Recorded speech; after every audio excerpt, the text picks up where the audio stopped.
Harihi Om.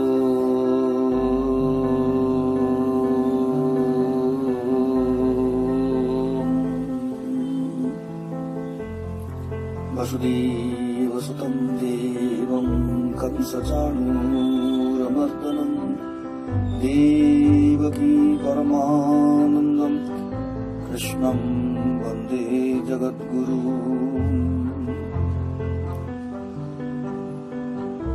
Mukam karoti vasalam Pangum langhayate girim Yat kripatamaham vande Paramanandamadhavam.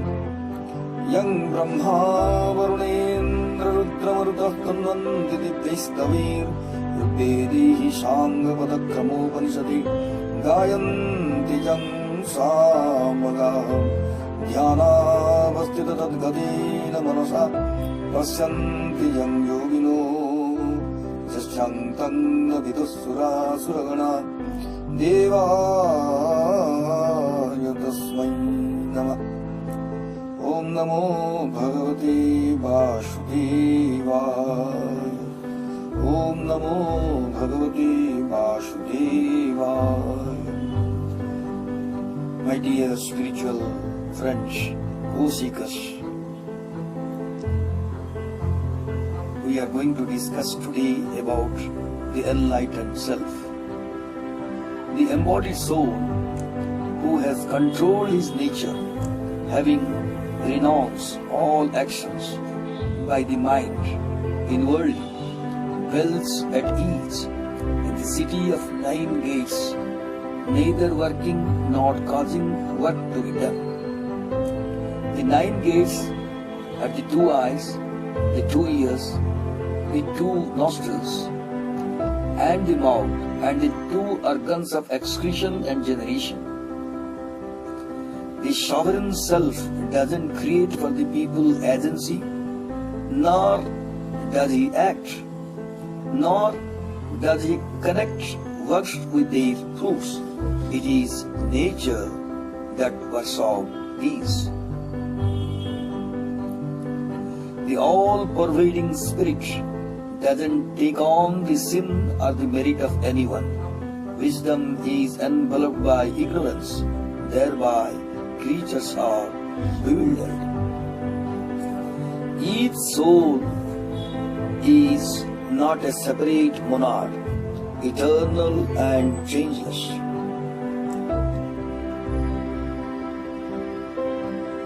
It is the ignorance which makes us believe in the ultimateness of the multiplicity. It is the wisdom which is the one basis of all distinctions. But for those in whom ignorance is destroyed by wisdom, for them wisdom lights up the Supreme Self like the sun. The self above the ego is not touched by sin or merit, by joy or sorrow. It is the witness of all. Thinking of that, directing one's whole conscious being to that, making that their whole aim, with that as the sole object of their devotion, they reach a state from which there is no return. Their sins washed away by wisdom. The false ego determined by the works disappears, and the jiva realizes its identity with the Supreme Self and works from that center. Sages see with an equal eye a learned and a humble Brahmin, a cow, an elephant, or even a dog or an outcast. Great learning brings great humility. As our knowledge increases, we become increasingly aware of the encircling darkness. It is when we light the candle that we see how dark it is. What we know is practically nothing compared to what we do not know. The recognition of dependence on the human factor produces cosmic beauty. The truly learned are humble.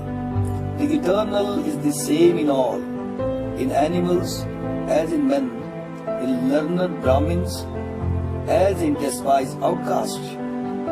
The light of Brahman dwells in all bodies and is not affected by the differences in the bodies it illumines.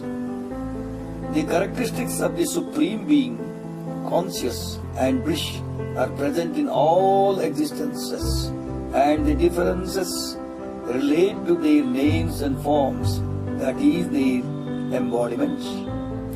When we look at things from the standpoint of the ultimate reality present in all, we see with an equal eye. The fundamental dualism is that of spirit and nature, and not of soul and body. It is in the spirit and nature there is distinction between the subject and the object. Nature is the world of objectivization, of alienation, of determinability.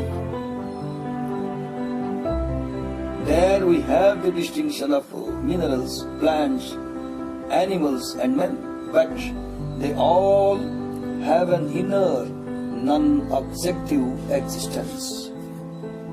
The subject, the reality, dwells in all of them. This affirmation of basic identity is not inconsistent with the empirical variety. Even Sankara admits that the non-eternal reality is revealing itself in higher and higher forms through successive stages of manifestation. The empirical variety should not hide from us the metaphysical reality which all beings have in common. This view makes us look upon our fellow beings with kindliness and compassion. The wise see the one God in all beings and develop the quality of equal-mindedness which is characteristic of the divine. Hari Om Tat Sat. Om.